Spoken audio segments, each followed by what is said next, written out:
북한이 러시아를 지원하기 위해 우크라이나 전쟁에 파병한 지 6개월이 지났죠.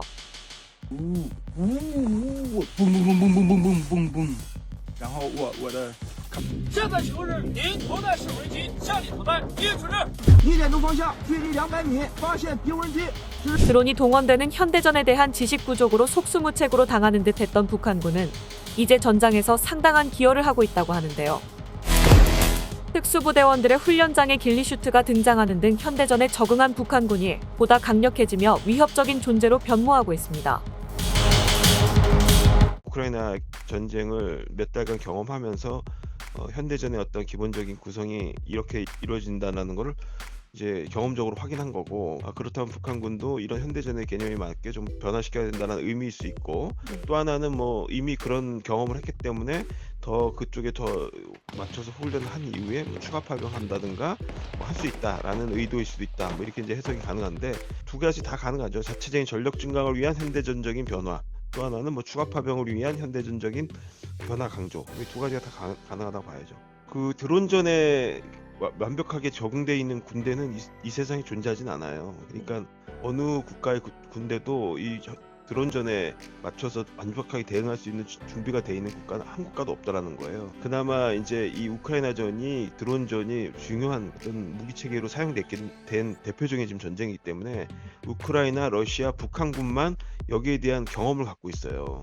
북한 입장에서는 드론이 앞으로 향후 상당한 전투에서 역량을 발휘할 수밖에 없는 이 현대전에 가장 먼저 경험을 지금 한 상황이 된 거예요. 그래서 북한이 이제 초기 한두 달 동안은 굉장한 고전을 겪었죠. 드론 자체에 익숙하지 않았기 때문에.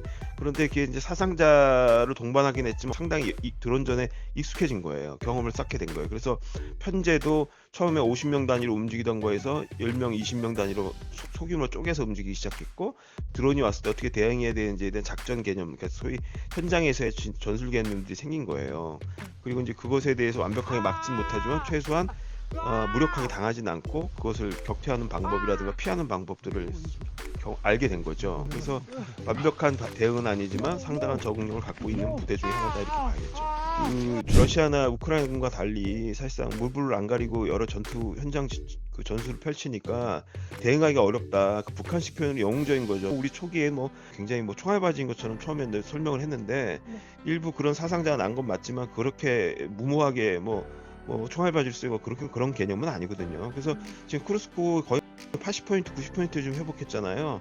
거기에 거의 대부분의 돌격전을 북한이 다 치렀으니까 뭐 상당한 전투 능력을 갖고 있다라고 미국이 인정할 만하죠. 우리는 그 드론전의 경험이 전혀 없잖아요. 이게 드론 사령부라는 이름으로 타이틀을 갖고 나름대로 획득 사업을 통해 가지고 시작한 지는 얼마 안 됐어요. 그러니까 굉장히 초보 단계에 있는 거죠. 그런 측면에서 본다면은 북한이 그런 현대전적인 드론 기술을 갖게 되면은 아무래도 우리한테 위협적이죠. 왜냐하면 북한이 공격의 측면에서 드론을 제작하고 운영하는 것도 있고, 또 하나는 지금처럼 드론이 그 일종의 지배하는 전투 현장에서 그걸 방어하거나 그것을 돌격하면서 그걸 뚫고 갔던 그런 전투 경험도 있는 거고, 한반도상에서 드론이 일종의 뭐 핵미사일 이전에 뭔가 국지전적인 것들을 할 때 가장 많이 동원될 가능성이 높아졌기 때문에 우리한테는 굉장히 위협적이죠. 준비가 안 된 상태에서 북한은 경험을 갖게 돼 있습니다.